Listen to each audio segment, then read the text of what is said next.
According to old Hindu scriptures, there are only two symptoms of enlightenment, just two indications that a transformation is taking place within you toward a higher consciousness.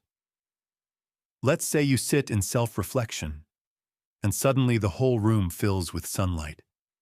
The light transmutes through the purple curtains and fills the space around you with shining, bright light that embraces your whole body. You feel alive and almost in tears. From an outside point of view, it makes no sense. And yet for you, that moment was a response, because just a second before the light filled your room, you asked the universe in your thoughts, "Will the dark night of the soul ever end?"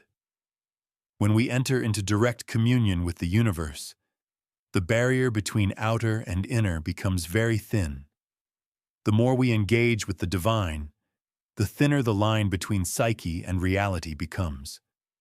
That is how synchronicity and manifestation intersect. We start seeing our thoughts manifested in days, even in minutes. Yes, there is still you as an entity, and there is still the seeming universe, but the borders are not fixed anymore.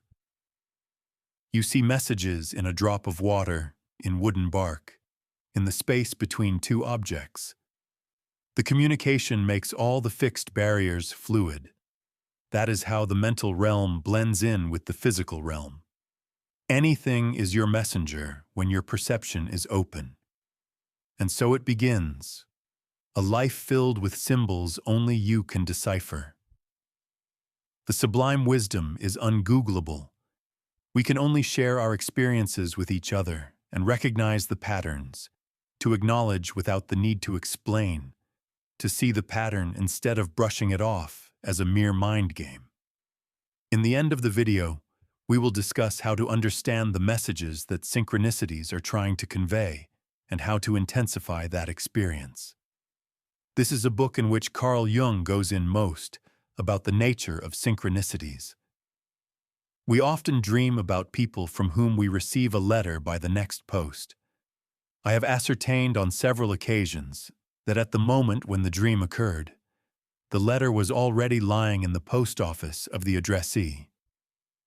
According to anecdotal statistics, most people have experienced this more than once in life.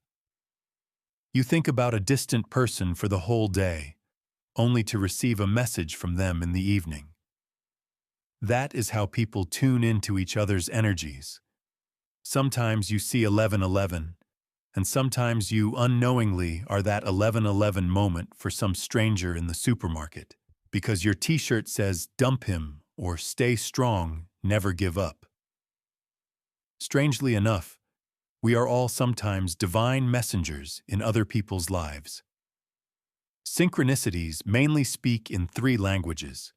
Some of us are drawn to the language of numbers, some to words, and some to images. Our experience of synchronicity often has direct meaning to our mental dialogues. In response, we see answers either in numbers, for example 333, which encourages you to set your plans into action.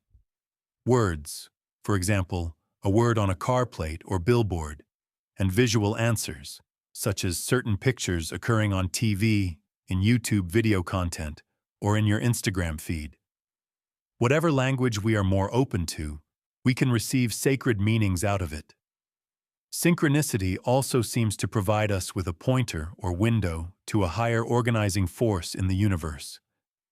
Whether we consider this in terms of quantum physics or in terms of spirituality, synchronistic experiences can point to a larger context of influence on our lives.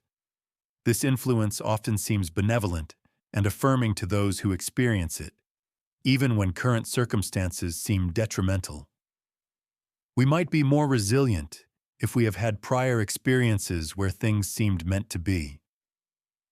At the heart of synchronicity is the concept of oneness and interconnectedness.